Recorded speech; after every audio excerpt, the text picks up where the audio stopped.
Sallallahu ala Muhammad. Baik, satu lagi yang Nabi tekankan di sini, dalam zakat ada suatu kebajikan, iaitulah dinamakan penyucian jiwa. Atau dalam bahasa kita, bahasa Arab disebut tazkiyatun nufus, penyucian jiwa, tazkiyatun nufus. Kenapa Nabi kaitkan dengan zakat? Sebenarnya yang kita faham bahawa zakat ini adalah rukun Islam. Seorang yang keluarkan zakat dengan pengorbanan dia, walaupun dia keluarkan 2.5% sahaja, sebenarnya dia mengeluarkan segala pengorbanan dia sehinggalah Allah menyuci dalam jiwa dia. Sebab ada golongan-golongan tertentu, bila dah kaya, bila dah ada duit yang terlalu banyak, dia tak nak keluarkan zakat. Kat situ berlakunya pertemuan dia dengan hasutan syaitan. Pada zaman pemerintahan Sayyidina Abu Bakar Siddiq, ada golongan tak nak bayar zakat. Apa dia punya alasan? Dia kata Nabi dah wafat. Jadi orang yang kendalikan Baitul Mal ni kita tak percaya. Padahal yang jadi khalifah tu semua sahabat-sahabat Nabi. Sayyidina Abu Bakar buat apa? Tak apalah, maafkanlah, kesian. Lah, Sayyidina Abu Bakar perang mereka kerana mereka memberontak. Mereka jadi ahli bugha, tak nak bayar zakat. Akhirnya mereka terpaksa akur dengan Sayyidina Abu Bakar Siddiq. Jadi orang yang membayar zakat, zakatnya itu secara zahir mengeluarkan sesuatu daripada hartanya, tapi dari segi batin dia menyucikan jiwa dia daripada unsur-unsur dunia. Waktu kita dengar ayat tadi, qad aflaha man zakkaha, telah berjayalah orang yang berjaya membersihkan hatinya. Wa qad khaba man dassaha, dan telah roboh, gagal kepada orang yang telah merosakkannya. Dahulu ada seorang lelaki pergi ke Mekah. Orangnya asal daripada penduduk utara Yaman. Seorang soleh, seorang yang baik. Saya ringkaskan cerita. Beliau ni seorang yang sangat menekankan zakat dalam hidup dia. Maka Allah memberikan harta yang luas, ilham yang baik, seorang yang soleh lah. Dan dia sangat cinta kepada Nabi SAW. Jadi daripada utara Yaman, beliau musafir untuk menunaikan haji, musafir ke Mekah. Kemudian selesai urusan manasik haji, beliau namanya Syekh Hasan. Nanti saya akan terangkan namanya. Syekh Hasan Qutta'ul Lisan namanya. Syekh Hasan yang terpotong lidahnya. Itu cerita menarik. Kemudian Syekh Hasan ini seorang syekh. Setelah selesai hajinya, dia pergi ke Madinah untuk menunaikan ziarah kepada baginda junjungan besar kita Nabi Muhammad sallallahu alaihi wasallam. Baik, ceritanya bermula begini. Sewaktu dia menziarahi makam Nabi, syabak Nabi, ini pintu makam Nabi itu. Ini cerita dulu mungkin saya rasa hampir-hampir ratusan tahun yang lalu. Jadi waktu awal-awal masih belum ada lagi teknologi pengangkutan. Jadi orang yang pergi haji ni tak ramai macam hari inilah. Jadi saya rasa kalau nak pergi ziarah makam Nabi ni memang boleh duduk lama, bahkan boleh buat kemah, boleh tidur kat sana. Sekarang ni 5 minit je kena halau kan. Jadi Syekh ni bila duduk di syabak Nabi, di makam Nabi tu, dia baca selawat, dia baca qasidah, kemudian dia baca syair. Orang Arab kelebihan dia mereka boleh mereka syair dengan begitu cepat. Macam orang Melayu, kepakaran dia boleh melontarkan pantun. Profesor Ungku Aziz kata kepintaran orang Melayu yang dipotong oleh orang kolonial, oleh penjajah, adalah memotong cara teknik untuk mengeluarkan pantun. Dan ini satu kelebihan yang ada pada bangsa Melayu, tak ada pada bangsa lain. Jadi bila hamba Allah ni melontarkan qasidah, syair, ada satu hamba Allah dengar benda ni. Orang penduduk daripada Madinah lah, orang yang sedikit ada masalah hati. Kemudian dia tanya, wahai Syekh, kamu daripada mana? Oh, anak daripada Yaman, utara Yaman. Oh, Masya Allah, jauh ni musafir. Datanglah ke rumah saya hari ni. Saya treat, saya belanja, saya makan, kita makan tengah hari. Kata, betul ke? Betul. Okay, follow me.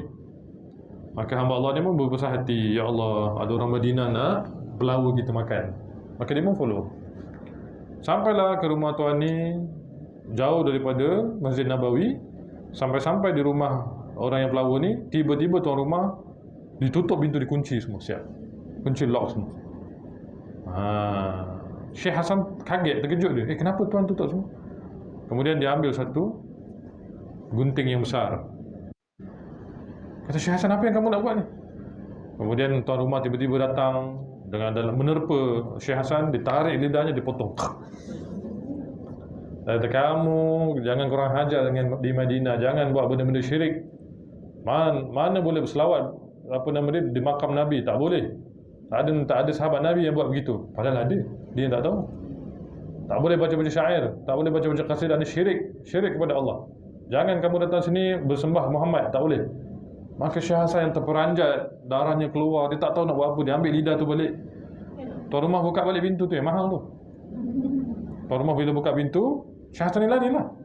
Itu rupanya pelawar dia tu. Syekh Hasan ni daripada Yaman ni, dia berlari, tak tahu nak pergi mana, sebab tak ada orang dikenal. Dia datang, lidahnya dah disambung semula, sakit dah tak ada, bajunya semua dah bersih. Maka dia pun berangkat pulang ke negeri dia, ke Yaman, dalam keadaan terkejut, dalam keadaan menerima sesuatu pengajaran daripada Allah. Banyak benda yang difikirkan lah. Kemudian bila dia pulang, dia cerita dekat isterinya, cerita dekat orang kampungnya. Kemudianlah orang gelar dia Syekh Hasan Qutta'ul Lisan, Syekh Hasan yang pernah terpotong lidahnya. Jadi isterinya kata, kamu ni selalu bayar zakat, jaga zakat. Sebenarnya Allah nak naikkan darjat kamu. Ini bukan fitnah buat kamu. InsyaAllah satu masa nanti kamu akan tahu kenapa perkara ini berlaku demikian. Setelah beberapa tahun, dia kata setelah 10 tahun, cerita ini dibukukan. Setelah 10 tahun, Syekh Hasan ini berangkat untuk menunaikan umrah. Macam biasa, pergi Makkah dulu, siapkan umrah, manasik umrah. Kemudian terdetik hati nak ziarah Rasulullah, berangkatlah dia ke tempat Rasulullah. Kemudian sama juga di hadapan makam Nabi, dia melontarkan selawat, salam, qasidah, baca syair. Ketika dia baca syair, ada satu anak muda tegur dia. Assalamualaikum ya Syekh. Syekh datang daripada mana? Saya datang dari Yaman. Apa semua? Saya nak pelawar lah, Syekh datang makan. Bab pelawar kau jangan. Yang ini aku tak boleh, kata. Kata anak muda, lah wallahi aku tak akan menzalimi kamu, takkan khianat, tak boleh. Orang nak beli takeaway, datang sini. Kita makan sini.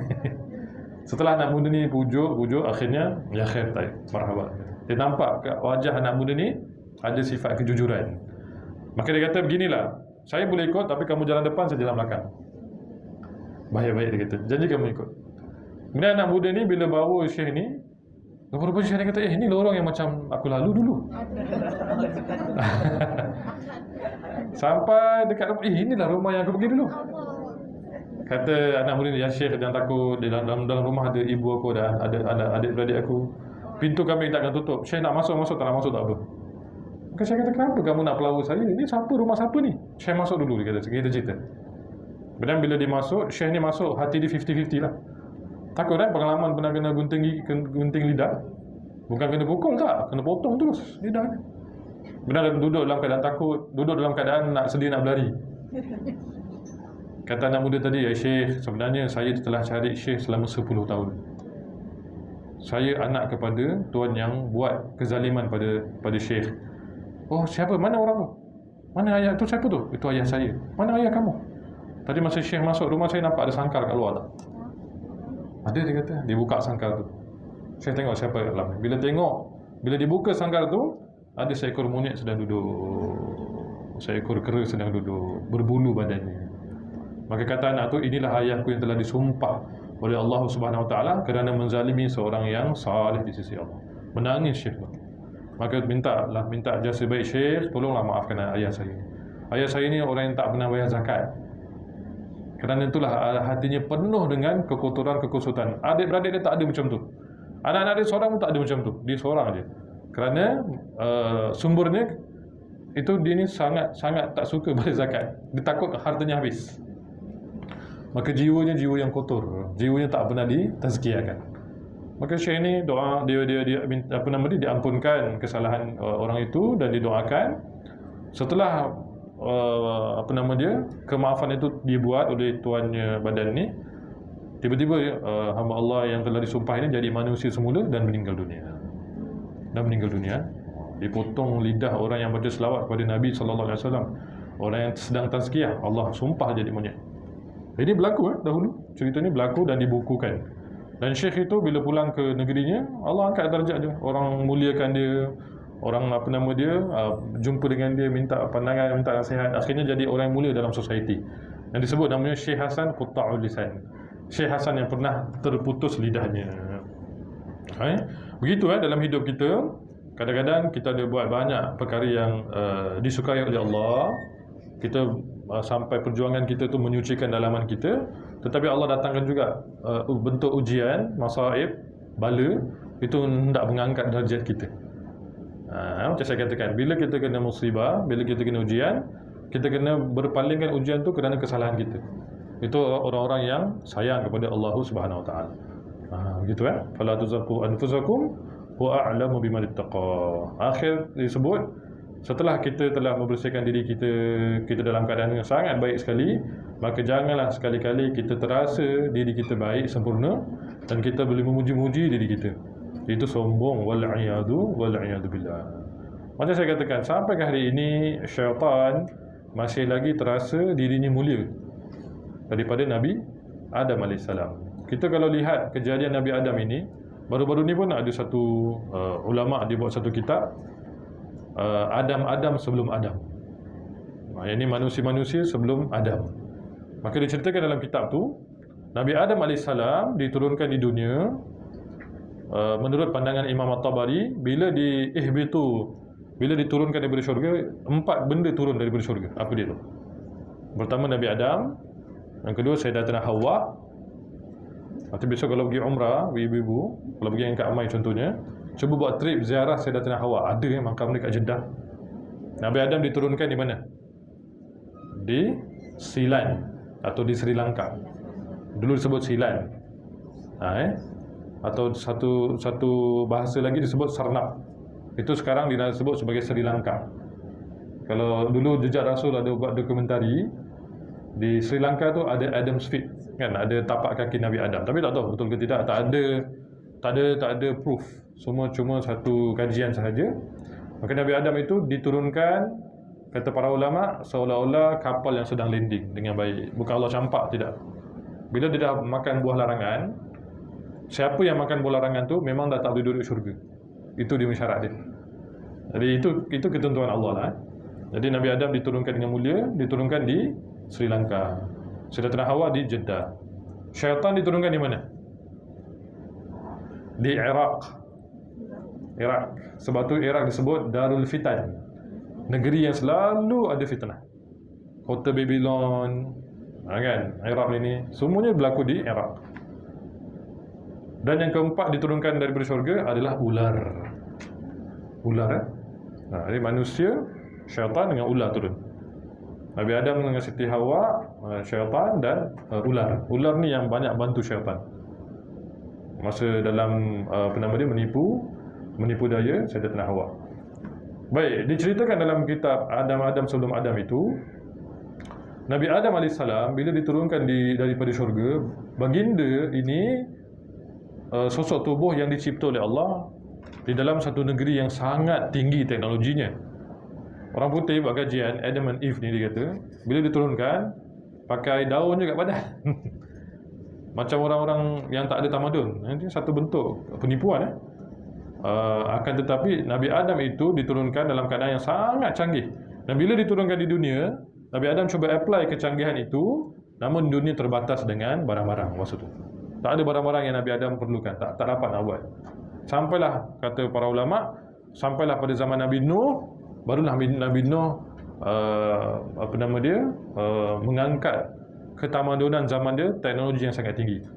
Wallahualam katanya, ini katanya sampai ke hari ini, daripada zaman Nabi Adam hingga ke Nabi Nuh, ada banyak alat-alat canggih teknologi yang ada yang lebih moden daripada hari ini.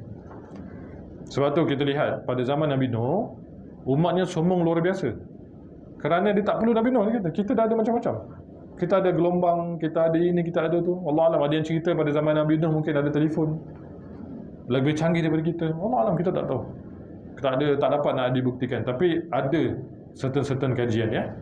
Baik, nak diceritakan di sini, bila Nabi Adam turun daripada syurga, tempat yang lebih canggih, tempat yang lebih moden, namun dia tahu diturunkan itu atas arahan Allah Subhanahu Wa Taala. Maka Nabi Adam tak pernah bagi tahu sesiapa dan tak pernah puji diri aku ni orang syurga tau. Apa ni tempat begini? Tak ada. Dia selalu sebut Rabbana zalamna anfusana, ya Allah kami telah zalim diri kami, ya Allah. Kalaulah kau tak ampunkan, kami akan jadi golongan yang rugi sahaja. Ini bentuk Nabi Adam merendahkan hatinya dan dirinya. Jadi begitu dalam tazkiyatun nufus yang kita dah baca tadi, perkara berkaitan dengan penyucian jiwa ini, sehinggalah kita rasakan sampai satu tahap kitalah manusia yang sentiasa dalam keadaan dosa dan kesalahan. Barulah tazkiyah kita tu jadi. Boleh faham Kita duduk kadang-kadang kita muhasabah, kita masih rasa insya-Allah aku dengan adik-beradik aku ni, aku masih ke depan lagi lah. Aku yang settle down, yang pergi haji dulu aku, yang dapat kerja dulu aku. Masih lagi fikir begitu, hatinya belum ada tazkiyah. Wallahiyadzubillah. Hatinya belum ada tazkiyah. Masih ada sekelumit kesombongan dalam hatinya. Baik, kita lihat lagi apa dikatakan oleh Nabi SAW. Harta yang tertentu, maksudnya harta yang telah mencapai tempoh haul dan mempunyai nisab yang cukup. Baik, kita tahu umumnya zakat nak dikeluarkan, zakat simpanan, itu mesti ada dua syarat. Iaitu yang pertama, nisab. Mesti lebih daripada nisab dia. Kiraan dia, berapa nisab? 85 gram emas. Sekarang 1 gram berapa? Hampir RM300 dah. Dah lebih dah. Kan? Kalau 85 gram berapa? Kalau wang simpanan kita ada begitu, kalau tak silap saya dalam 20,000 lebih lah. Lebih gitu. Dan syarat kedua, cukup setahun dalam simpanan kita, tak kita gunakan, baru kita keluarkan zakatnya. Petang ni tiba-tiba kita dapat duit RM50,000. Kena zakat tak? RM50,000? Belum lah, tak cukup haul, tak cukup setahun. Itu syarat dia lah. Jadi harta yang tertentu maksudnya harta yang telah mencapai kadarnya dan cukup 12 bulan dalam tanggungan kita. Adapun tentang apa nama dia, zakat pendapatan, ini saya nak terangkan. Zakat pendapatan itu fatwa daripada negeri kita. Ijma' ulama' mengatakan bahawa tidak ada zakat yang tak cukup haul. Cuma satu je pendapat daripada mazhab Imam Malik mengatakan afdalnya setiap duit yang kita dapat secara bulanan, atau disebut ratib. Ratib ni susunan duit yang kita dapat, itu dikeluarkan zakat. Satu je pendapat daripada mazhab Maliki. Jadi saya lihat kerajaan kita menuntutlah agar supaya adanya zakat, namanya zakat pendapatan. Cuma syarat asalnya dalam hukum mesti ada nisab, mesti ada haul. Tak ada haul, tak ada zakat. Terima kasih Kak Mai. Itu Jadi Ustaz, kalau yang tiap-tiap bulan potong gaji, kita ikut pendapat Imam Malik lah tu. InsyaAllah dapat pahala. InsyaAllah dapat pahala. maknanya kalau ada orang yang tak potong, Dalam segi hukum tak ada masalah. tak ada apa. Tak ada masalah. Baik, kalaulah kita simpan umpamanya permata-permata yang banyak kat rumah. Suami kita ada 100 biji batu delima. Kita pula simpan 100 biji batu kecubung. Ni macam saya pakai ni, kecubung. Kena zakat tak? Dah cukup 2 tahun dah simpan. Bukan setahun, 2 tahun dah. Kalau kira balik, semua tu harga dekat RM1 juta. Kena zakat tak? Tak ada zakat. Zakat permata tak ada. Belian ke, tak ada zakat. Zakat mesti emas atau perak, atau wang yang kita simpan. Baik, kemudian kepada golongan yang tertentu, kita tahu ada 8 golongan asnaf. Mereka disebutkan oleh Allah dalam firman-Nya, innamas sadaqatu lil fuqara wal masakin wal 'amilina 'alaiha wal mu'allafati qulubuhum wa fi riqabi wal gharibina wa fi sabilillah wa ibnis sabil. Sungguh sedekah-sedekah itu, zakat itu hanyalah untuk orang fakir, orang miskin. Beza fakir dengan miskin. Amil-amil yang menguruskannya, 1/10 mereka dapat. Orang-orang mu'allaf yang dijinakkan hatinya. Mu'allafati qulubuhum ini maksudnya orang yang baru-baru masuk Islam, saudara-saudara kita, cuma masih belum belajar Islam. Kita bantu dari segi kewangan tu, itu menguatkan keyakinan dia. Bukan kita rasuah dia. Ustaz kata kita bila mu'allaf kita bagi duit, kita seolah-olah bribe dia. Ini perkataan yang salah. Ini hak mereka dalam zakat, hak mereka. Kemudian untuk hamba-hamba, wafir riqab, hamba dah tak ada. Dan orang-orang yang berhutang, wal gharimin, orang berhutang, mereka layak dapat zakat. dan juga wa fi sabilillah, untuk dibelanjakan di jalan Allah, wa binis sabil, dan orang yang sedang musafir. Wa fi sabilillah ni ada perbahasannya juga. Ada para ulama mengatakan orang yang berjuang untuk menegakkan kalimah Allah di jalan Allah dan dalam syariatnya betul, akhirnya mereka ni pergi untuk berjuang, keluarga mereka dan keluarga mereka dapat zakat lah. Dan ada perbahasan juga anak-anak yang sambung belajar, fardu ain atau fardu kifayah. Anak kita sambung belajar, minta zakat untuk belajar, boleh tak? Boleh. Itu termasuk daripada fi sabilillah. Kerana mereka ni bila pulang, mereka akan memberi jasa pada agama. Tapi Ustaz, anak saya pergi belajar kat Ireland, dia ambil medical. Sama, selama mana dia Islam, boleh, tak masalah. Kan? Anak saya belajar dekat India, Ustaz, ambil engineering. Tak ada masalah, dia Muslim. Beasiswa tu kira zakat? Tak, itu minha. Beasiswa tu dikira bahagian daripada cukai kerajaan. Cukai yang kita bayar pada kerajaan, bukan zakat. Bukan, zakat keluar daripada Baitul Mal. Begitu. Baik, kemudian waktu yang tertentu, maksudnya waktu sempurnanya haul. Contohnya harta seseorang telah mencapai nisab pada bulan Ramadan, zakatnya wajib dikeluarkan pada bulan Ramadan tahun berikutnya. Begitulah seterusnya. Setahun cukup haul. Baik, perkataan sadaqah daripada sudut bahasa berasal daripada saduqah. Saduq maksudnya kewujudan. Sesuatu perkara yang disebabkan oleh perkara yang lain dan diperkuatkan olehnya. Perkataan ini diambil daripada ungkapan sadaqal mar'ah. Sadaqal mar'ah, iaitu mahar bagi wanita. Secara terminologi, sedekah yang dimasukkan dalam ayat adalah zakat itu sendiri. Tetapi perkataan zakat sering digunakan untuk zakat yang wajib. Sedekah pula bersifat lebih umum secara uruf. Dia sering digunakan untuk sedekah sunat. Subhanallah, dalam bab sedekah ni tak perlulah kita ulas lagi bahawa orang yang keluarkan sedekah, para ulama mengatakan mereka telah benar di jalan Allah. Sedekah juga diambil kalimat daripada sidik, jujur, benar. Dan orang yang sedekah daripada hatinya, Allah akan beri imbal balik yang banyak. Yang pertama, Allah cuci dosanya, Allah bersihkan hatinya, Allah buka rezekinya. Ada satu syekh dia kata, siapa yang kuat sedekah dan dia tak nampak apa pun imbal balik di dunia, dia kena gembira sebenarnya. Sebab ada macam-macam Allah dah bina untuk dia kat syurga. Dia dapat macam-macam, hari-hari sedekah tapi tak ada rezeki balik. Kata, ya Allah, aku salah sedekah ke ni? Tak, dah. Ada benda besar yang tengah datang. Allah tak nak bagi kat dunia. Kerana dunia ni kecil, tak cukup imbal balik Allah tu. Maka dia kata, bushra, dia kata, bergembiralah, Allah nak beri satu good news di akhirat kelak. Begitu kita kan dah sedekah, kita tengok jam. Bila dah sedekah tengok apa tak masuk-masuk lagi rezeki baru ni. Itu tak ikhlas. Al-Imam Nawawi kata, siapa yang sedekah dan dia keluarkan daripada hati dia, jujur sedekah tu, dia akan lupa tentang sedekah dia. Bila balik rumah tak ingat dah. Khalas, tak ingat dah. Sebab dia akan buat sedekah baru lagi. Buat sedekah baru. Kita buat kereta, duduk dekat berhenti dekat trafik tu, nampak anak-anak muda jual buah kita panggil lah, kita bagi duit. Ni tak apa ambil lah. Kesian duduk kat tengah panas cari rezeki. Itu sedekah. Sedekah Kemudian pergi lagi kat traffic light lain, jumpa lagi budak yang yang belakang dah bagi dah cukup. Begitu ada satu hamba Allah, dia ceritakan, subhanallah, ibunya ajak untuk pergi beli barang. Ini verbal stories.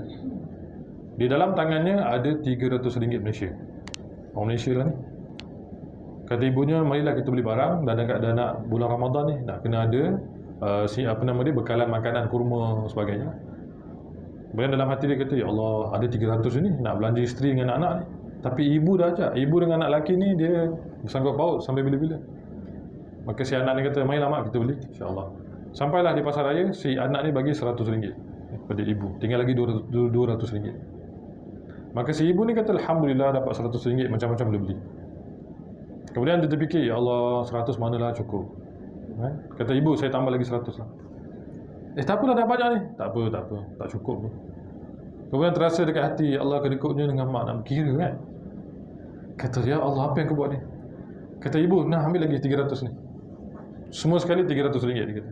Habis kamu nak pakai apa? Tak apalah mak, nanti Allah bagi. Maka setelah dia keluarkan RM300, dalam hati yang berat, fikir ni anak bini, tak apalah anak bini lah. Dia bagi ibu dia. Ibu lebih besar. Selang 7 minit dia dapat 2 panggilan. Ni cerita ni baru saya dapat.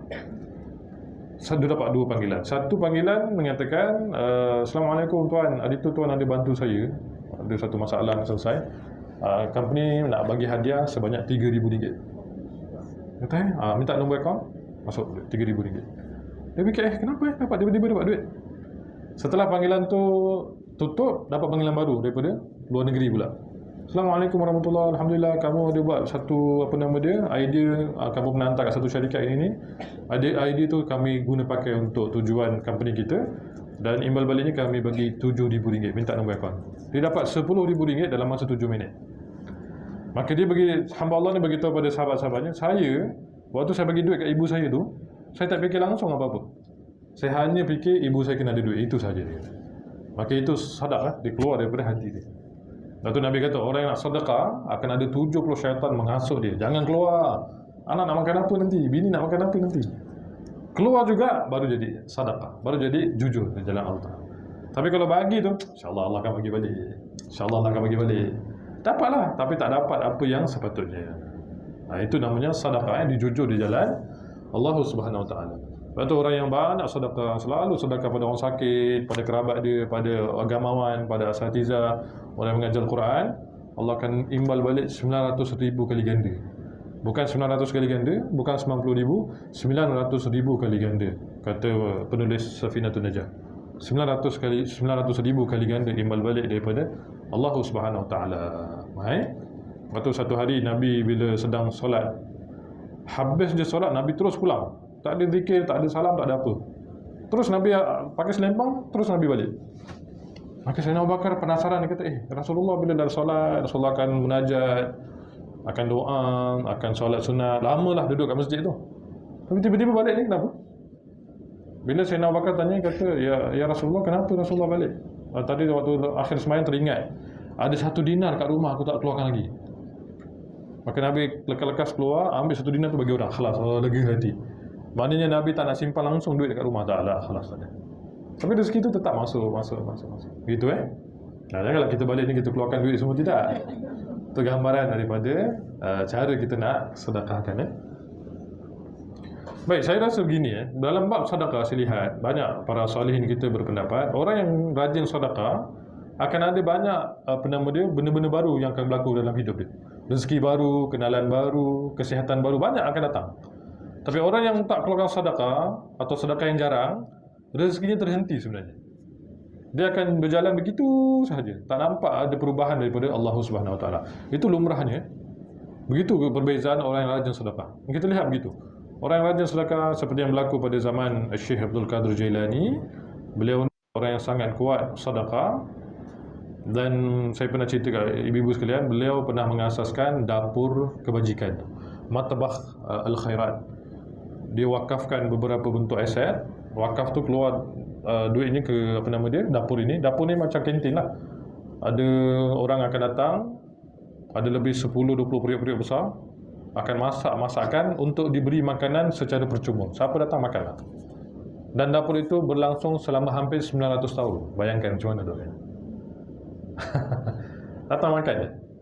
Allah pusingkan balik rolling tu. Baru-baru ni ISIS masuk, dibomnya tempat tu, habis, berkecai semua. Tapi macam mana seorang alim, beliau boleh fikir begitu, semua datang makan sahajalah. Sehingga kan beliau pernah mengatakan, satu suap makan ke dalam perut yang lapar itu lebih afdal daripada kamu beribadah selama 700 tahun. Kerana 700 tahun ni tak confirm ada ikhlas, bacaan betul, tak confirm. Tapi orang yang makan tu confirm masuk ke perut dia. Maka itu menjadi sedekah yang jujur di jalan Allah Subhanahu Wa Taala. Subhanallah, sedekah ni satu benda besar. Dan marilah sama-sama dalam kita mengejar usia ni, berilah pemberian daripada Allah itu kepada orang lain. Ada seorang syekh ni disebut apa? Syekh Mamdul Azhari. Dia kata, sangatlah pelik manusia ini, dia diberi pemberian daripada Allah dan dia tak nak bagi balik pada Allah Ta'ala. Kan pelik tu. Allah bagi kita rezeki, duit banyak, bila nak keluar balik, habis pula duit aku ni. Itu Allah punya lah. It's mine. Bukan kita punya. Kita pelik. Betul bila kita fikir balik begitu. Baik, hadis ini yang kedua tadi. Hadis ini menjelaskan bahawa antara hak harta adalah zakat. Perkara ini telah ditetapkan dalam syariat. Ia merupakan kewajipan agama yang mesti diketahui. Zakat tidak boleh dipisahkan dengan salat. Dalam kitabnya yang agung, Al-Quran, Allah Subhanahu Wa Taala telah menggabungkan kedua-duanya pada banyak tempat secara berulang-ulang.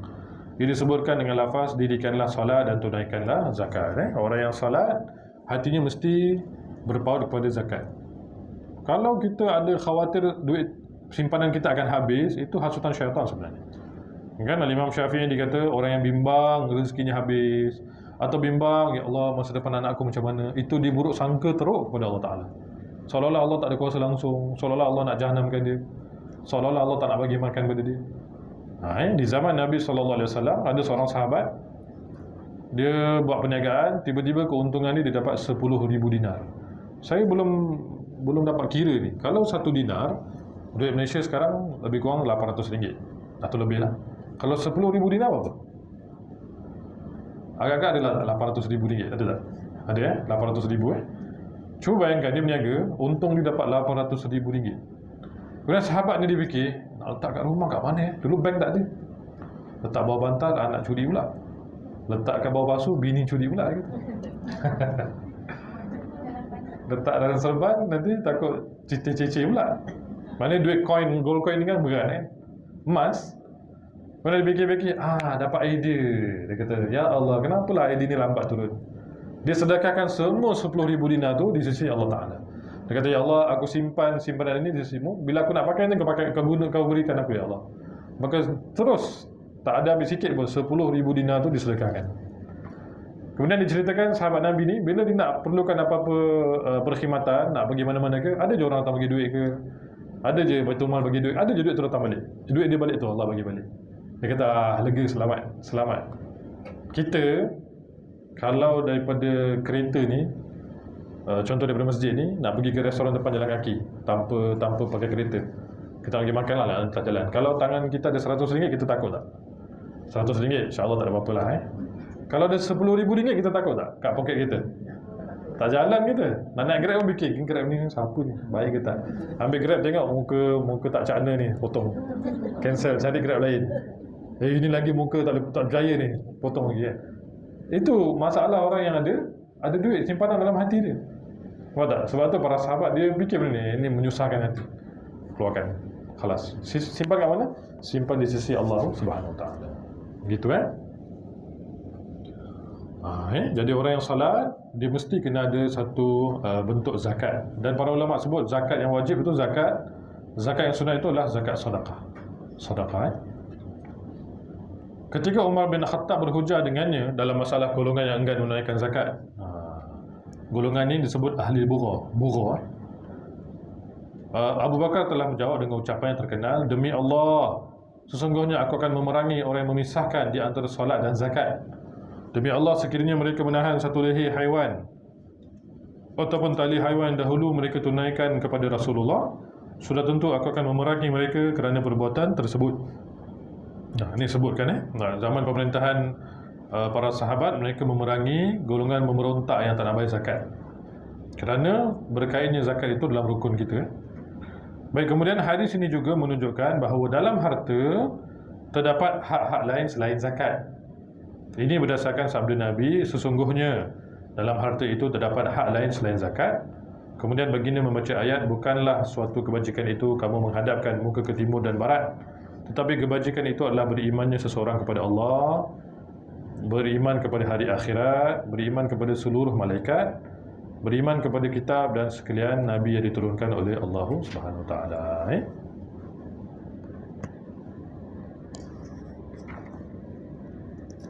Gitu perumpamaan bagi orang yang keluarkan zakat. Satu, dia dapat penyucian, satu lagi dia dapat kenaikan darjat, kemudian satu lagi dia dapat membenarkan jiwanya.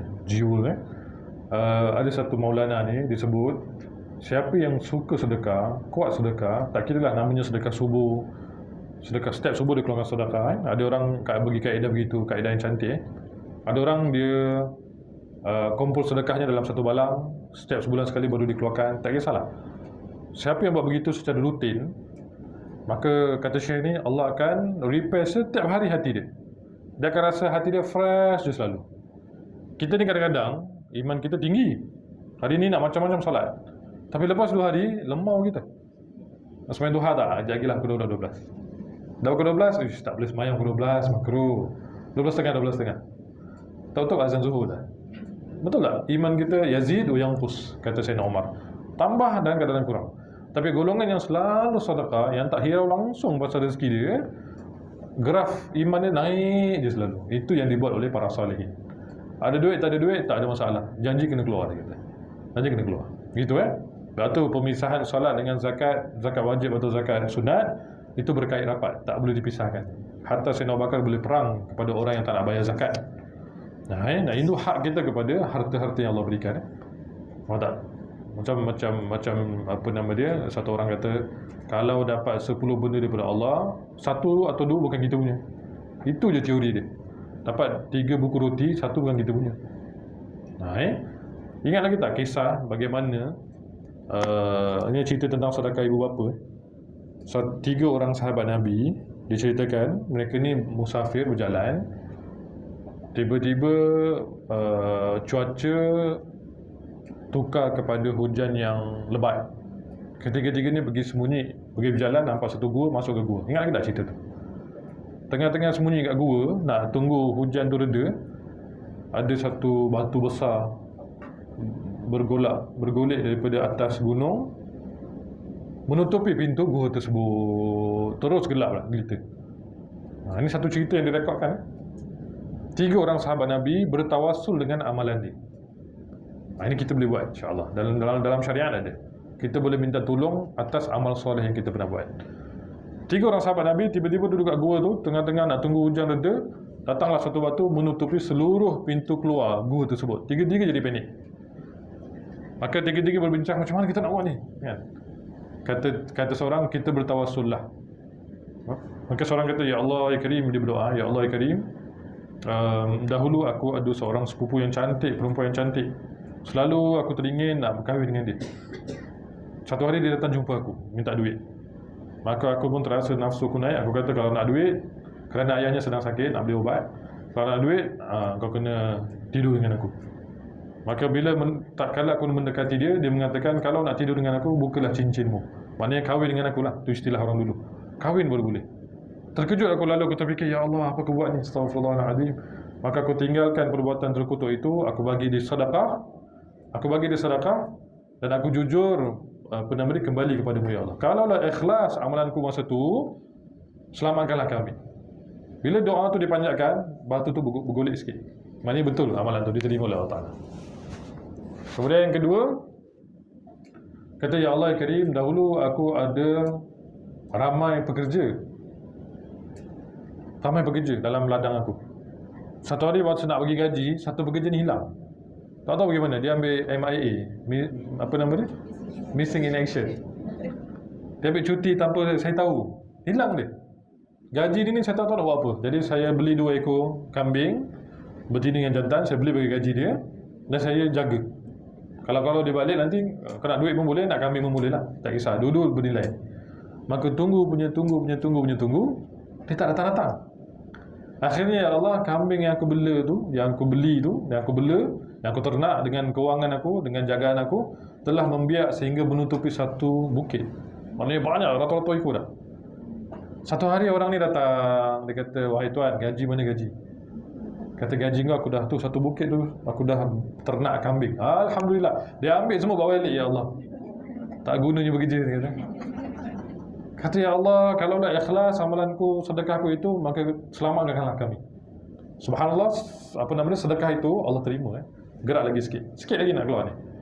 Yang ketiga kata, Ya Allah, dahulu aku ada ibu dan ayah, aku sangat jaga mereka. Satu hari aku dah terlambat cari rezeki, cari makanan. Bila aku pulang, anak-anakku, isteriku, mereka melompat nak makan sebab dah lama tak makan. Aku ketepikan mereka, aku bagi mak ayah makan dulu. Makanan, roti, susu, sehingga mereka kenyang. Sisa-sisanya lah baru aku bagi keluargaku. Kalaulah betul amalanku, sedekahku tu di sisimu ya Allah, selamatkanlah kami. Barulah batu tu terbuka semua. Maknanya para ulama kata tiga-tiga sedekah tu Allah terima. Tiga-tiga sedekah tu Allah terima. Itu boleh kita bertawassul lah, insya-Allah. Jadi begitu orang yang bersedekah di jalan Allah, ikhlas kerana Allah, tak ada fikir Allah akan bagi balik apa, tak ada fikir begitu. Walhal pada dasarnya tetap Allah akan bagi balik. Maka sebenarnya dia telah menyucikan hartanya dan jiwanya. Baik, kita lihat lagi. Boleh lagi? Okey tak? Sejuk tak semua? Sejuk Saya pun sejuk juga ni. Sejuk Alhamdulillah sejuk. Baik, kita lihat masalah ini telah dibincangkan oleh para ulama. Dalam hal ini para ulama terbagi kepada dua pendapat yang terkenal. Bau sedap sikit. Terima kasih. Baik, dalam harta tidak ada hak selain zakat. Kita lihat sesiapa yang telah menunaikan zakat harta, dia telah melaksanakan kewajipannya dan terlepas daripada tanggungan. Mereka mengemukakan banyak dalil, antaranya ialah hadis Muaz radhiyallahu anhu. Ketika Muaz bin Jabal diutus oleh Allah ke Yaman, baginda berpesan kepadanya, sesungguhnya kamu akan menemui golongan ahli kitab. Saya nak sebut pada ibu-ibu, ahli kitab ni siapa? Ahli kitab ni orang Yahudi dan Kristian yang asalnya daripada tok-tok nenek mereka memang Kristian. Bukan murtad. Bukan contohnya seorang Muslim murtad jadi Kristian, itu bukan ahli kitab. Ahli kitab yang sebenarnya daripada usul mereka memang dah Kristian sampai ke sekarang Kristian. Itu baru boleh diucap sebagai ahli kitab. Atau Yahudi, asalnya Yahudi. Bukannya dulu tok nenek pernah masuk Hindu kejap, pernah masuk Buddha kejap, pernah masuk Islam kejap. Itu bukan ahli kitab. Bahkan sekarang ni mungkin dah tak ada dah ahli kitab yang asal. Pasal tu dalam Islam disebut kalau mereka sembelih, kita boleh makan sembelihan dia. Orang lelaki daripada orang Islam boleh kahwin dengan golongan daripada ahli kitab ini. Itu ada hukumnya. Tapi sekarang dah tak ada dah ahli kitab. Baik, apabila kamu menemui mereka, serulah mereka untuk bersaksi bahawa tidak ada Tuhan yang berhak disembah kecuali Allah dan Muhammad adalah utusan Allah. Apabila mereka mentaatinya dalam perkara ini, beritahulah mereka bahawa Allah telah mewajibkan ke atas mereka solat 5 waktu sehari semalam. Apabila mereka mematuhimu dalam perkara ini, beritahu juga kepada mereka bahawa Allah mewajibkan zakat ke atas diri mereka. Ia diambil daripada orang kaya daripada kalangan mereka dan diberikan kepada orang fakir daripada kalangan mereka. Dalam hadis ini Rasulullah tidak menyebut kewajipan selain zakat. Ini menunjukkan bahawa tidak ada kewajipan dalam harta melainkan zakat. Mereka juga berhujah dengan hadis riwayat Asy-Syaikhan. Syaikhan siapa? Bukhari dan Muslim. Talha bin Ubaidillah, seorang sahabat Nabi, menceritakan seseorang telah datang kepada Nabi. Dia bertanya tentang Islam. Baginda menjawab, solat 5 waktu sehari semalam. Orang itu bertanya, adakah kewajipan yang lain yang diwajibkan ke atas diriku? Baginda menjawab, tidak, kecuali jika kamu melakukan solat sunat. Kemudian baginda menyebutkan tentang zakat. Orang itu bertanya, apakah ada kewajipan selain diwajibkan ke atas diriku? Baginda menjawab, tidak, kecuali jika kamu menunaikan sedekah yang sunat. Kemudian itulah orang itu pun berlalu sambil berkata, saya tidak akan menambah dan mengurangkan kewajipan itu. Maka Rasulullah bersabda, beruntunglah orang itu jika dia membenarkan ucapannya. Maka dalam hadis ini Rasulullah SAW hanya mewajibkan zakat ke atas orang yang bertanya sekiranya terdapat kewajipan lain selain zakat. Sudah tentu baginda akan menjelaskannya. Penjelasan tidak boleh ditunda ketika ia diperlukan. Kalau kita lihat pada rukun Islam, syahadah, solat, zakat, puasa, haji kan. Jadi yang tak boleh tak buat adalah solat dan zakat. Puasa yang tak larat, tak boleh puasa, boleh bayar fidyah. Orang yang tak mampu daripada muda sampai ke tu tak ada kemampuan langsung, tak perlu pergi haji. Sebab tu Nabi kata, yang betul-betul wajib dalam rukun Islam, yang tak ada isu lain dan tak ada rukhsah, maksudnya itulah solat dan zakat. Itu berkait rapat Itu berkait rapat. Dalam hadis ini Rasulullah hanya mewajibkan zakat ke atas orang yang bertanya. Sekiranya terdapat kewajipan lain selain zakat, sudah tentu baginda akan menjelaskannya. Penjelasan tidak boleh ditunda ketika ia diperlukan. Subhanallah. Hatta puasa wajib pun masih lagi ada peluang-peluang untuk tidak dibuat. Orang sakit, orang uzur, orang ada operation, orang ada begini, orang begitu, perempuan yang hamil dan sebagainya. Jadi beginilah kaitannya yang Nabi selalu titik beratkan, benda yang wajib dalam agama kita. Bila kita ada harta, pastinya harta itu dicucikan dengan zakat. Tak ada perkara lain lah yang Nabi tekankan di sini. Baik, setakat ini ada apa-apa soalan nak tanya? Silakan. Hari ini kita ada soalan kat studio je. Kat luar studio tak ada soalan.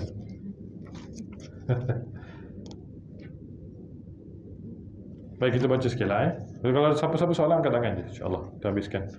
Baik, mereka mengambil dalil daripada firman Allah, Laisal birra an tuwallu wujuhakum qibala al-masyriqi wal maghrib, walakinnal birra man amana billahi wal yawmil akhir wal malaikati wal kitabi wan nabiyyin wa atal mala ala hubbihi dhawil qurba wal yatama wal masakin wa bin sabil wasailina fil riqabi wa aqama as-salata wa ata az-zakah wal mufuna bi ahdihim idza ahadu wasabirina fil ba'sa'i wad dharra'i wa hinal ba's ulaika alladhina sadaqu wa ulaika humul muttaqun.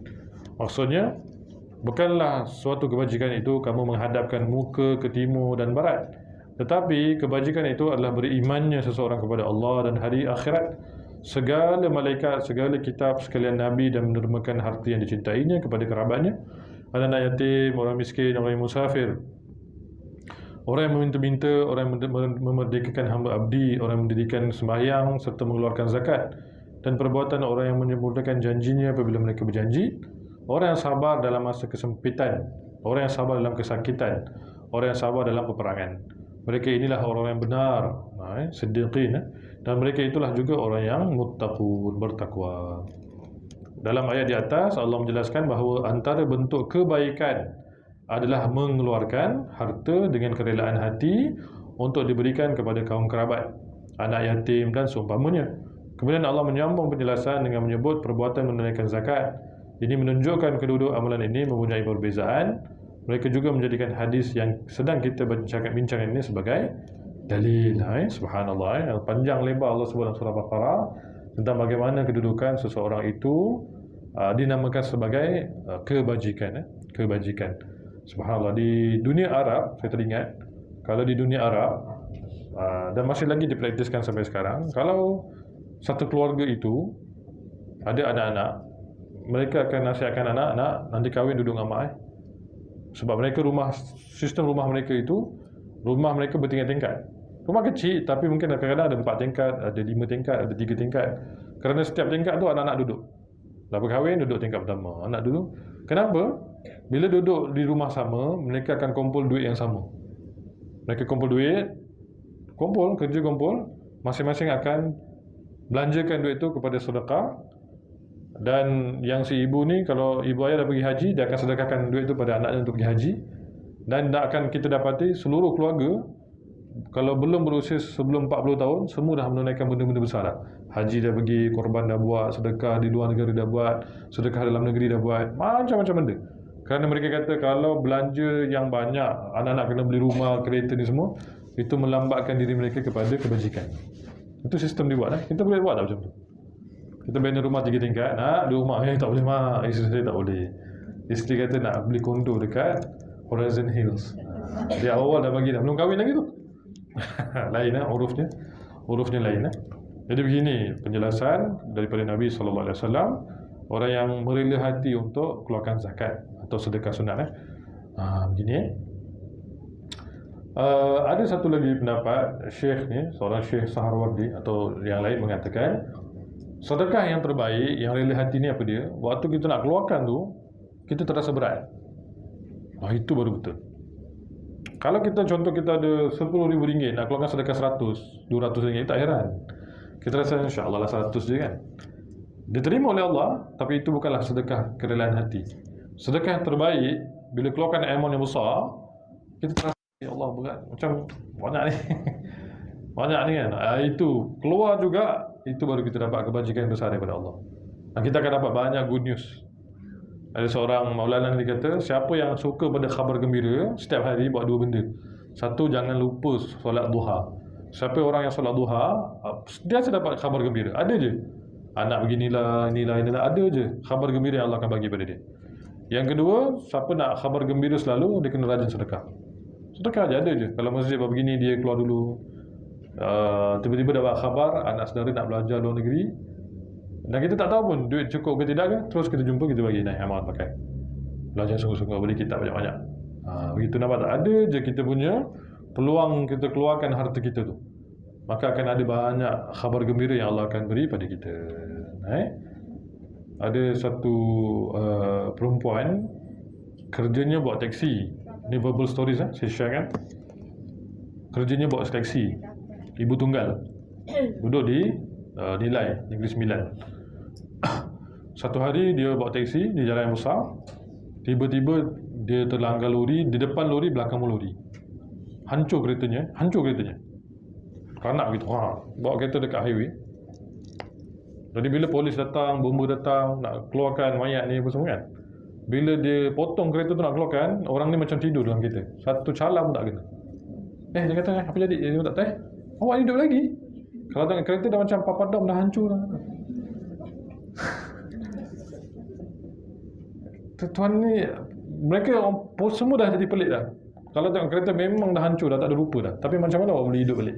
Baju tak koyak, tak ada luka, tak ada apa. Dia kata, dalam hidup saya buat dua benda saja. Ini pesanan ayah saya lah. Saya ibu tunggal. Yang pertama, saya tak pernah lekang sedekah. Saya tak pernah lekang sedekah. Kalau untung saya hari tu RM30, RM10 saya keluarkan, bukan saya punya. Yang kedua, saya pengamal Ayatul Kursi. Keluar rumah saya baca, balik rumah saya baca, nak tidur saya baca, anak saya belajar luar saya baca je. Dan Alhamdulillah saya tak pernah kena musibah, dia kata. Saya tak pernah kena musibah. Atau kalau JPJ tahan saya pun, saya lepas je Allah. Bukan main. Nampak tak? Jadi orang begini orang yang mengeluarkan hartanya, Allah beri dia banyak khabar gembira. Selamat je insya-Allah. Baik, kemudian apa lagi? Kita baca sedikit lagi, nak ada habiskan pada hari ini supaya tak tergantung tajuk ni. Selain itu, kita lihat 188 bawah. Selain itu, mereka turut mengambil dalil daripada firman Allah, "Kulu min thamarihi idza athmara wa atu haqqahu yawma hasadih wa la tusrifu innahu la yuhibbul musrifin." Makanlah daripada buahnya ketika ia berbuah dan keluarkanlah haknya pada hari memetik atau menuainya, dan janganlah kamu melampau-lampau, sesungguhnya Allah tidak suka kepada orang yang melampau-lampau. Menurut mereka, hak yang diperintahkan dalam ayat di atas bukan zakat. Setelah membincangkan kedua-dua pendapat tersebut, kita dapat melihat bahawa perbezaan di antara kedua-dua kumpulan ini tidak ketara. Kumpulan pertama lebih melihat kepada perintah wajib yang bersifat beku dan tetap berkaitan harta, manakala kumpulan kedua pula melihat kepada hak-hak dan kewajipan-kewajipan lain yang berkaitan dengan harta. Setelah penelitian dilakukan, kita akan mendapati bahawa kedua-dua kumpulan ini bersepakat dalam banyak perkara berkaitan hak, seperti hak ibu bapa ke atas anak, hak orang yang lapar, hak tetamu dan hak-hak yang lain. Penulis memohon kepada Allah agar dia menolong kita dalam menunaikan kewajipan dan hak yang dipertanggungjawabkan kepada kita. Sungguhnya Allah Maha memakbulkan doa, lagi Maha dekat. Dialah tempat memohon pertolongan. Subhanallah. Ini beginilah orang yang keluarkan zakat, dia rela membahagikan pemberiannya itu kepada orang lain, dan juga hak-hak tertentu kepada orang yang lapar, pada ibu bapa dia, pada tetamu juga, maka imbal baliknya ukurannya daripada Allah Subhanahu Wa Taala. Ada satu hamba Allah diceritakan, waktu setelah beliau pencen, maka seluruh duit simpanan, duit daripada EPF-nya semuanya dia keluarkan untuk beli sebuah rumah yang cantik. Ini satu bentuk kesalahan sebenarnya. Umur dah tua, umur dah hampir 70 tahun. Maka beliau ni nak rasalah satu rumah yang indah. Beli satu rumah yang besar, dia renovate ni yang cantik, letak barang-barang semua, barang-barang jati, begitulah umpamanya. Jutaan duit yang dia keluarkan. Setelah siap rumah semua, anaknya kata, abah masa nak keluarkan ni, duit abah tu abah ada keluar zakat tak? Tak payah zakat lah. Kata, sudahlah kan. Kita zakat fitrah sudahlah. Kata, banyak zakat nak keluar. Kata, abah rumah ni tak perlu bah, rumah kita dah ada. Aku nak duduk rumah ni. Rumah ada control room. Tahu control room? Satu sudut rumah tu semua ada kamera, tahu ni anak sulung tengah buat apa, bibi tengah buat apa, isteri tengah buat apa, semua dia tahu. CCTV semua dia tengok je. Oh macam ni punya, semua tengok. Semua dah siap, cantik dah. Si pesan, abang nak keluarkan zakat tak? Nantilah rezeki baru ni kita keluar zakat. Yang ni kita guna dulu. Maka bila beliau ni tak endahkan apa-apa nasihat keluarga dia, bila siap rumah semua siap, tiba-tiba kena sakit. Dia terkena kanser stage 3 dah. Kanser apa tak tahu, kanser limfoma ke apa. Tertunduk dia. Doktor mengatakan dalam diagnosis, doktor kata tuan barangkali akan hidup lebih kurang daripada 6 bulan sahaja. Barulah dia tersedar, buat apa aku buat rumah besar-besar gini? Tak ada manfaat. Aku tak boleh duduk pula, dia kata. Kemudian buat rawatan apa, semua duit dah makin habis lah. Bila makin lama makin buat rawatan, semua pakar-pakar medical ni kata, tuan memanglah tak ada chance lagi dah. Dalaman ni dah hancur. Ya Allah, barulah dia sedar sakit tu datang daripada dia tak keluarkan zakat. Dia bukan pengisap rokok, dia penjaga makan. Ini daripada segi zahir nampaknya cantik elok lah. Tapi gara-gara ada i'rad, ada berpaling daripada zakat, Allah bagi musibah. Patut bersihkan dulu harta tu, baru Allah bagi harta yang baru. Degil Akhirnya meninggal dunia dia. Meninggal dia. Bila meninggal dunia, harta yang dibuat, yang cantik, rumah yang indah, yang mahligai ini, semuanya dijual begitu sahaja. Dia pun tak dapat manfaat, keluarganya pun tak dapat manfaat, apa pun tak dapat. Ini orang yang salah faham tentang harta. Boleh nak duduk begitu, tapi bersihkan dulu zakat. Bersihkan dulu harta tu. Mesti ada hak-hak tertentu kita kena berikan. Begitu juga isu faraid. Kalau seorang lelaki meninggal dunia, meninggalkan ibu ayah, meninggalkan anak-anak, isteri, kita tahu kan, ada ibu ayah dapat 1/8, isteri dapat 1/6, betul lah. Anak lelaki dapat 1/, Anak lelaki satu lagi. anak lelaki dapat 1/2, 1/2 kan. Kemudian kalau dalam pembahagian harta, kita boleh buat dua konsep. Satu faraid, itu yang terbaik sekali. Tapi bila faraid ni, semua anak-anak kata tak payahlah faraid, kita bagi sama rata saja. Satu anak ni kata tak, aku tak nak faraid, dia kata. Aku tak nak sama rata, aku nak faraid. Maka dalam hukum mengatakan, sebelum dibagi sama rata, faraidkan dulu harta. Maknanya kalau semua orang dapat RM10,000, anak lelaki itu dapat RM20,000. Maka haram adik-adik lain mengatakan ini tamak.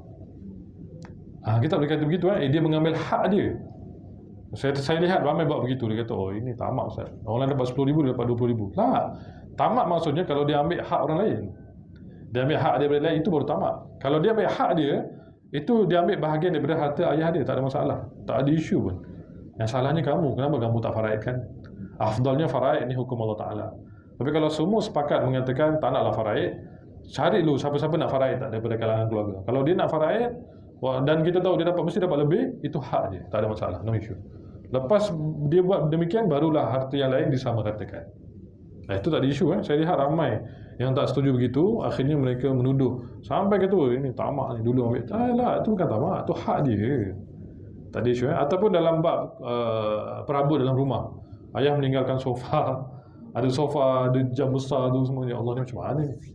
Bagi kita ada dua cara, sama ada bahagikan semua tu kita jual, jumlah tu kita faraidkan atau bagi pada adik-adik, ataupun kita redha lah, kita kata okey, yang sulung ambil sofa, kamu ni adik kecil kan, kamu dapat kursi IKEA je, ni dua, boleh Tapi kalau semua setuju, boleh lah, tak masalah. Dan juga semua setuju, tak payahlah semua bagi Kak Long ni lah, Kak Long ni ibu tunggal lah, khalas. Itu semua bukan bab tamak, tak ada masalah. Yang penting satu hati. Dia masalahnya kadang-kadang, minta maaf cakap lah ibu-ibu, kadang-kadang adik-adik semua okey, pasangannya akan buat hal. Tak boleh tu, mana boleh. Sofa tu dah lama aku tengok. Pasal sofa jadi gaduh. Kan? Yang seorang kata, aku yang duduk rumah ni, semua aku punya lah. Siapa yang beli? Bapak yang beli. Apa kau nak? Begitu. Ini semua merosakkan tentang pembahagian zakat. Saya lihat ramai begitu. Sampai isu bergaduh adik-beradik pasal sofa je. Si abang kata dia punya, si adik kata si engkau je dapat, habis aku dapat apa? Dia dapat motor buruk, motor tak nak, kata motor dengan sofa Lorenzo tu, sofa lagi mahal. Pasal sofa menggaduh, ada isunya. Ya Allah Karim. Roh ayah yang melihat keadaan begitu sentiasa dalam keadaan sedih, dalam keadaan tak teratur. Wallahu a'lam. Baik, ada apa-apa soalan nak tanya? Silakan.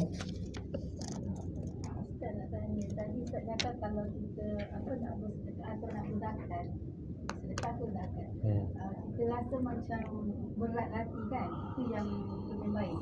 Tapi bukankah bila kita rasa berat tu kita macam tak ikhlas? Itu yang Nabi kata, orang yang nak keluarkan zakat akan ada 70 min dhahaya syaitan. Ada 70 hasutan daripada syaitan. Berat kan, berat.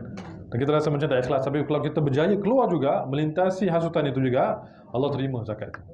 Sebab kita berkorban. Yes. Kalau kita tahan berat, tak payahlah. Itu betul-betul tak ikhlas. Itu lagi teruk. Kenapa tak keluar? Berat sangat ni. Tak boleh. Saya tak sedap hati lah. Bukan tak sedap hati, itu kedekut namanya. Itu Nabi state orang yang dapat nak keluarkan sedekah, maka bila-bila masa pun akan ada 70 syaitan bertugas untuk menghasut dia supaya jangan. Kerana kamu akan dapat pelbagai inayah daripada Allah. Ada pengampunan dosa, ada kesihatan, ada macam-macam Allah nak bagi. Itu begitu. Jadi bila kita nak keluarkan sesuatu yang berat, itu yang terbaik sebenarnya. Keluarkan. Ada orang keluarkan, contoh ibu ada orang nak keluarkan yang terbaik, berat hati, kurangkan jumlah tu yang mahal. Banyak ni kan, keluarkan sikit. Jangan berkira dengan Allah Subhanahu Wa Taala.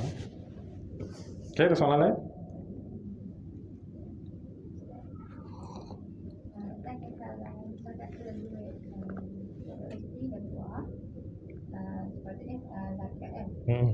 Tapi kalau dia nak keluar, dia tak nak zakat tapi dia nak sedekah kan, maksudnya jumlah tu melebihi daripada zakat.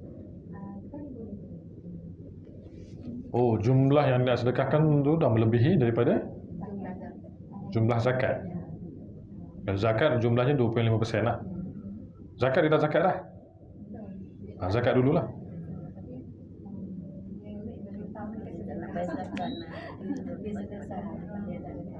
Oh, sebab duit KWSP ni duit simpanan. Duit disimpan lebih daripada haul. Contohlah kalau kita lihat duit simpanan kita tu ada berapa. Dan saya difahamkan badan KWSP sendiri akan zakatkan harta kita. Autonomous, betul tak? Tak juga. Kalau dia ada akaun syariah dengan convention Okey, kalau akaun convention, kita sendiri kena bersihkan harta tu, baru sedekah. Sedekah nombor 2 maknanya mesti kena cuci dulu harta tu. Jangan kita ambil tak, Ustaz, saya tak nak zakat, saya nak sedekah sunat je. Tu tak boleh, fardu dulu baru sunat. Macam ada orang ada duit banyak, dia langsung tak nak pergi haji, tak nak. Saya nak pergi umrah je. Dia pernah pergi umrah sebanyak 70 kali. Pergi haji tak? Haji tak nak. Ini salah. Pergi haji dulu. Kalau ada kemampuan. Orang yang pergi umrah ni, dia tak ada kemampuan. Dia mampu pergi umrah. Itu pun kadang-kadang orang sponsorship. Itu tak apa. Tapi dia ada kemampuan, duitnya Masya Allah, ada DVD yang banyak, macam-macam sources. Kenapa tak nak pergi haji? Icil lah, duduk lama. Saya tak larat. Haram bagi kamu. Tak boleh. Semua kalau dah ada kemampuan kesihatan, kemampuan bekalan, kemampuan untuk ditinggalkan bekalan, semua ada tak nak pergi, itu haram hukumnya. Walaupun hari ini, Ibu saya kongsikan walaupun hari ini ada lebih 70 ulama besar, mereka dah buat kajian bahawa untuk pergi ke haji itu bukanlah hukum wajib macam dulu. Walaupun ada kemampuan. Sebab apa? Salah satu syarat nak pergi haji, ni cerita tentang haji salah satu syarat nak pergi haji, mestilah jalan itu jalan yang selamat. Tariq kita nak pergi itu jalan yang selamat. Tapi Ustaz, sekarang selamat tak? Sekarang selamat. Tapi kita ada isu visa, ada isu hotel tak tetap, ada scam apa semua. Maka ini hal-hal yang boleh menjejaskan kewajiban. Tak wajib. Tapi kita dah melintasi semua tu. Semua kita tahu, semua okey. Kita ikut tabung haji lah, badan yang betul-betul benar. Tak nak saja tak nak pergi. Nak pergi umrah saja. Itu boleh jatuh hukum tak boleh. Kerana kita mendahulukan sunat daripada fardu. Imam Syafi'i komen, orang yang ada banyak qada semayang. Ini Imam Syafi'i state orang yang ada banyak qada semayang, dia tak qada tapi dia sibuk semayang sunat. Maka Imam Syafi'i tak benarkan begitu. Qada dulu baru semayang sunat. Fardu dulu baru sunat. Begitu Ada soalan lain? Ustaz, saya tak faham yang KWSP dulu. Okey. KWSP kan dia keluarkan skim, dia keluarkan kita punya daripada convention kepada syariah. So once macam kita dah sampai umur, kita dah boleh keluarkan duit kita tu, adakah masa tu kita kena bayar zakat the whole amount ke, ataupun kita keluarkan minimum amount tu baru kita bayar zakat? Okey. Kalau kita nak keluarkan simpanan kita, contohnya kita ada RM300,000, tapi kita nak keluarkan, contohnya nak keluarkan RM30,000 je. Amount yang kita keluarkan itu sahaja baru kita zakatkan. Bukan the whole. So lagi satu, dia kan ada haul dan nisab kan. Let's say kita masa kita keluarkan tu, let's say kata bulan Januari kita keluarkan 3,000, tak sampai daripada dia punya nisab. Okey. Masa tu kena zakatkan dulu ke sebelum kita punya duit tu? Tak cukup nisab lah. Tak payah-payah. Tak payah-payah lah. Kalau kita keluarkan tu kurang daripada nisab. Kurang lah macam RM3,000. Tak ada, tu zakat sunat je lah. Itu kita keluarkan sedekah-sedekah biasa saja. Tak keluarkan pun tak apa. Yang wajib bila kita keluarkan nisab kita tu. Macam saya katakan lebih 85 gram emas, itu dia punya nilai dia, baru kita keluarkan zakat. Macam orang keluarkan RM20,000, RM30,000 kan. Atas daripada nisab kan. Tapi dia keluar, saya keluarkan RM3,000 Ustaz nak pakai. Itu tak ada zakat lah. Tak ada zakat. So nak confirmkan, the whole amount tu still there dekat dalam akaun PWSP. Kita tak payah zakat amount tu ke ataupun macam bila dia sampai haul tu baru kita let's say kata bulan Februari kita keluarkan RM30,000 dah sampai haul. So yang Januari kita tak payah, yang Februari kita bayar. Macam mana kalau the whole amount? So the whole amount let's say kata RM200,000 dalam akaun Okey. PWSP. Kita biarkan kat situ. Itu dah bukan pada syariah compliance kan. Lepas tu Januari kita keluarkan RM3,000 tak sampai dia punya Nisab dia. kita tak payah bayar. So the next Februari kita keluarkan RM30,000. Masa Februari tu kita kena keluarkan yang untuk RM30,000 tu ataupun kita kena campur dengan yang Tak. Berapa yang kita keluarkan je. Berapa kita keluarkan daripada simpanan nak guna tu baru kita zakatkan. Dia begitu Sebab hari tu ada isu apa nama dia? Waktu PKP tu kan dapat keluarkan zakat. Kalau lebih daripada nisab tu baru kita keluarkan sedikit zakat wajib lah. Begitu Itu nilai. Balance yang dalam KWSP tu. Kalau dah compliance syariah compliance, kita dah wakilkan apa nama dia, KWSP sendiri akan autonomouskan zakat kita, dah tak keluar zakat. Ada begitu. Ada banyak pendapat insya-Allah. Okay, bagi satu Ustaz kan kita keluar zakat melalui pusat zakat. Okey. Dia rebate income tax kan. Okey. Kita dah pencen dah tak ada income tax lagi. Zakat tu kita tak melalui pusat zakat. Kita hantar kepada macam amil-amil ke buat sendiri. buat sendiri. Oh, ini ada perbahasan lah. Kalau ikut hukum boleh. Tapi afdalnya, baru-baru ni pun ada perbincangan di apa nama dia, Universiti Azhar. Afdalnya kalau kita sendiri keluarkan pada amil atau kita lantik lembaga lah. Maka perbahasannya mengatakan kalau kita yakin amil ni memang mengumpul harta tersebut untuk diagihkan dengan baik, afdal kita bagi pada amil pada lembaga. Sebab bila dia kumpul, harta tu dia banyak. Bila kita sendiri bagi, kita bagi amount kita saja sedikit. Kita bagi pada badan. Jangan kita kata saya tak beryakin Ustaz. Dah lah, tak boleh begitu. Dan namanya authority yang akan ambil alih benda tu, kita agihkan insya-Allah, tak masalah. Jadi kalau puan nak agihkan sendiri pun boleh, lebih baik afdalnya bagi pada badan. Begitu. Begitu Jadi ini bab menyucikan harta yang diberikan oleh Allah Subhanahu Wa Taala. Hanya 2.5% sahaja daripada pemberian Allah itu tak banyak langsung. Kalau kita ada RM100,000, berapa zakat kita? 25,000 kan? RM2,500. Kalau RM1 juta baru kan sikit. 1 juta dia keluarkan RM25,000 je. Itu kalau rasa RM25,000 ni banyak ni, boleh beli Alzia ni. Sedikit saja. Ada soalan lain nak tanya? Satu lagi soalan? Ramai yang tak berhati ni. Ya?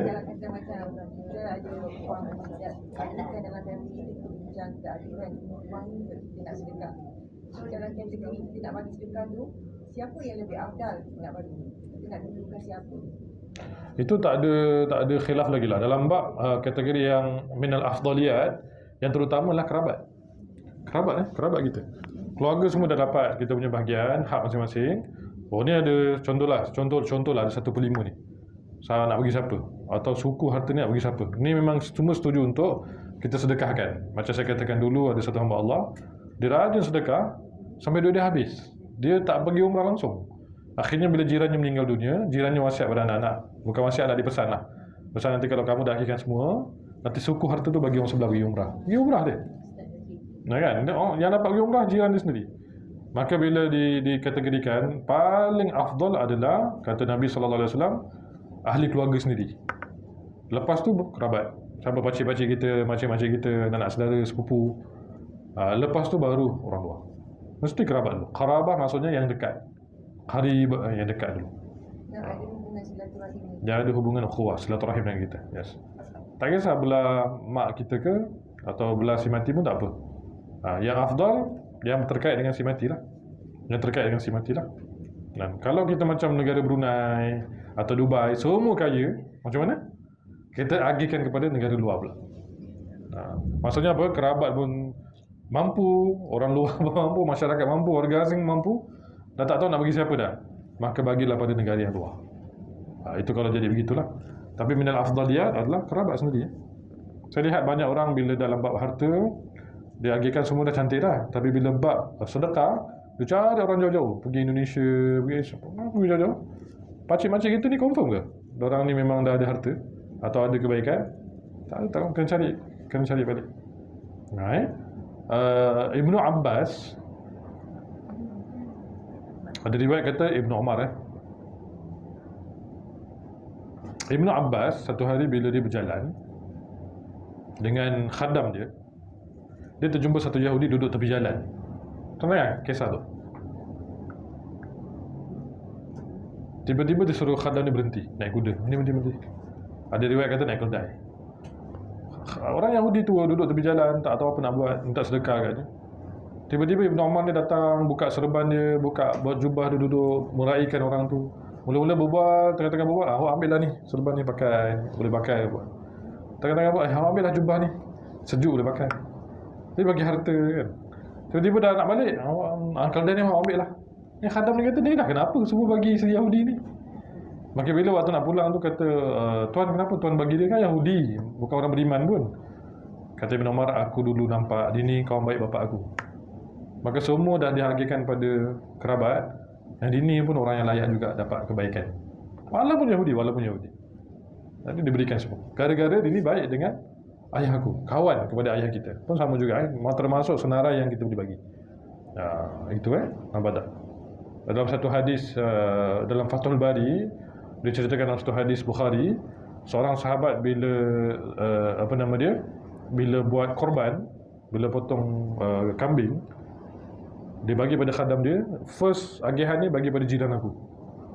Kata sahabat tu, kamu nak bagi jiran kamu kan orang Yahudi. Sebab dia jiran aku terpaksa bagi. Walaupun bukan Islam. Begitu. Orang-orang yang bersangkut paut dengan kita. Maknanya sedekah ni, zakat ni bagi pada haknya pada orang-orang yang terima, pada kerabat, kemudian pada jiran kita, kemudian pada rakan-rakan kita. Yang kelima baru strangers, orang-orang yang kita tak kenal. Itu bercantik. Bukannya terus lompat pada orang yang tak kenal dulu, itu salah.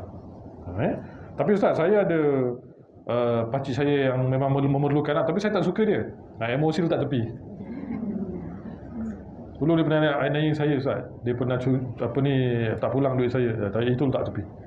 Sedekah, zakat. Baik, ada soalan lain? Nak tanya? Silakan. Ya?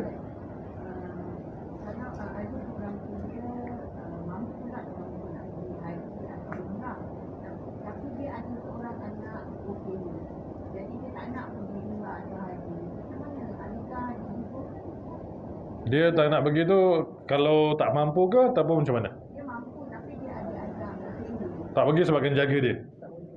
Tak boleh nak tinggal.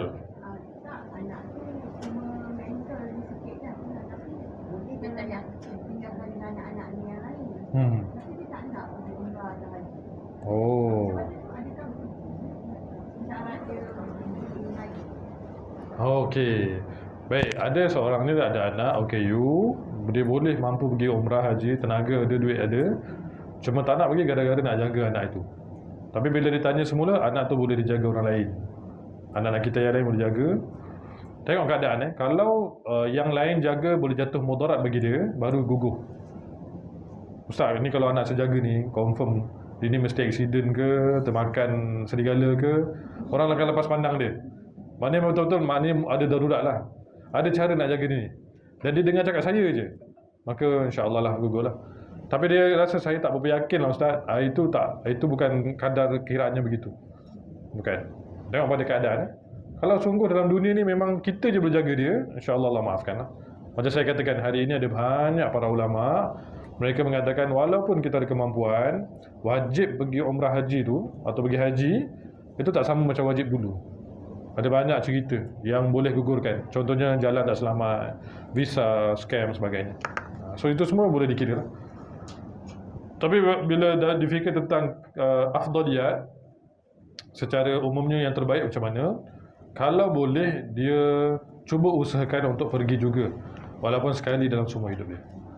Mintalah bantuan daripada Allah Subhanahu Wa Taala, istikharah macam mana nak buat kepada anak OKU ni. Nanti Allah akan bagi idea. Kan? Tak ada cara, bawa je insya-Allah. Kita lantik satu nurse. Kan? Kita ada kemampuan, lantik nurse. Awak punya kerja jaga budak ni dekat umrah. Bismillah. Mana tahu berkat kita pergi umrah atau haji tu, berkat kita tawaf, berkat kita sa'i, budak ni boleh sihat. Dahulu ada satu cerita, ni saya akhirkan satu cerita. Subhanallah, ini cerita tentang keramat-keramat orang-orang yang Allah muliakan. Ada satu hamba Allah ni ada anak OKU, cacat tangan dan kaki dan otak. Memang OKU betul. Tapi dia berhasrat sebelum dia meninggal dunia, dia naklah tengok anak dia ni, anak tunggal ni, kalau boleh anaknya ni disembuhkan oleh Allah. Bila dia tanya ulama ni, bila dia tanya imam ni, semua kata mana ada harapan. Tak ada harapan. Kemudian satu rakan ni kata awak tahu tak dekat bumi Indonesia tu ada satu ulama. Ini cerita tahun 50-an akhir.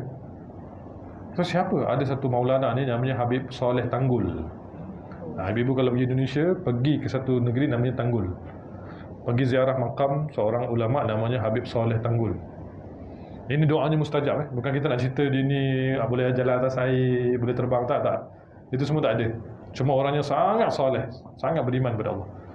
Jadi kata apa kata awak jumpa dengan dia, awak minta doa. Kalau dapat alhamdulillah, kalau tak dapat tak apa kan. Maka orang ni pun bergegas pergi ke Indonesia, tanya orang mana negeri Tanggul ni. Ingatkan ni seorang alim duduk dekat pondok besar, rupanya miskin, duduk kat pondok kecil. Kemudian bila hamba Allah tanya, dia tadi jumpa satu orang yang tengah mencangkul, tengah tanam. Kenal tak Soleh Tanggul? Kenapa? Saya nak jumpa dengan dia. Saya lah tu Soleh Tanggul. It's very humble. Apa masalah? Kata tuan, saya ada satu anak OKU. Saya nak pergi umrah, nak pergi haji, tapi memang tak boleh dah. Tolonglah tuan. Satu je cara, saya nak minta tolong. Sahabat saya kata, tuan ni doanya mustajab. Tolonglah doakan anak saya pulih. Mana anak kamu? Dekat kereta. Bawa masuk rumah. Bila bawa masuk rumah, Maulana ni seorang alim, wali Allah. Wali-wali ni apa-apa yang kita rasa tak boleh, dia berdoa pada Allah. Orang yang mandul pun boleh dapat anak. Orang yang tak ada jodoh pun boleh dapat anak. Orang yang buta pun boleh celik semula berkat doa dia Allah kabulkan. Bukan dia punya magic yang dibuat tu. Jadi bila dia sampai di depan matanya, betul anak ni OKU, tangannya cacat, kakinya pun cacat. Maka hamba Allah ni, Habib ni, dia kata, kalau saya doakan dia, boleh tak berjanji kamu dan anak kamu ni bertakwa pada Allah. Itu je dia nak. Bukan dia minta nak apa nama dia, pulut kuning, ayam merah. Maka bila dia buat perjanjian, dia pun berdoa pada Allah, doa panjang doa dia, dibaca banyak bacaan zikir, diurut-urut, baik dah. Terus bangun, apa kat kita mana ni? Ya Allah. Kata Tuan Maulana, apa cakap dengan saya? Nak berapa juta satu anak? Cukuplah kamu bertakwa kepada Allah. Pergi haji dia budak anak tu. Pergi haji dia. Nampak tak? Jadi kadang-kadang kita ni terlalu memikirkan halangan, sehingga kan kita tak tahu kuasa Allah tu melebihi segala-galanya.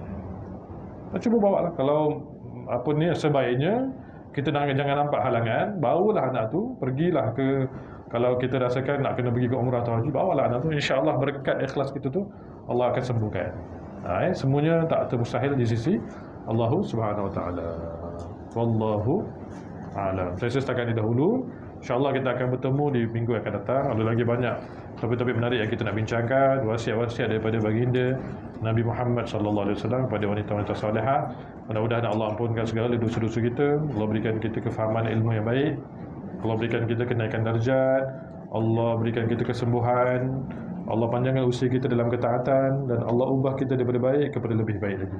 Allahumma inna nas'aluka ziyadatan fid din, barakatan fil umr, wa sihhatan fil jasad, wa si'atan fil rizq, taubatan qabla al maut, shahadatan 'inda al maut, maghfiratan ba'da al maut, wa'afan lil hisab, amana min al adab, nasiban min al jannah, warzuqna an-nadhara ila wajhika al karim. Allahumma ya muhawwil al ahwal, hawwil 'alaina lil lisan al hal, wa ya munqallibal qulub al absar, thabbit aqdamina 'ala dinika wa 'ala ta'atik. Wa sallallahu ala sayyidina Muhammadin wa ala alihi wasallam. Subhana rabbika rabbil izzati amma yasifun. Wa salamun alal mursalin walhamdulillahi rabbil alamin. Barakallahu fikum. Wassalamualaikum warahmatullahi wabarakatuh. Warahmatullahi wabarakatuh.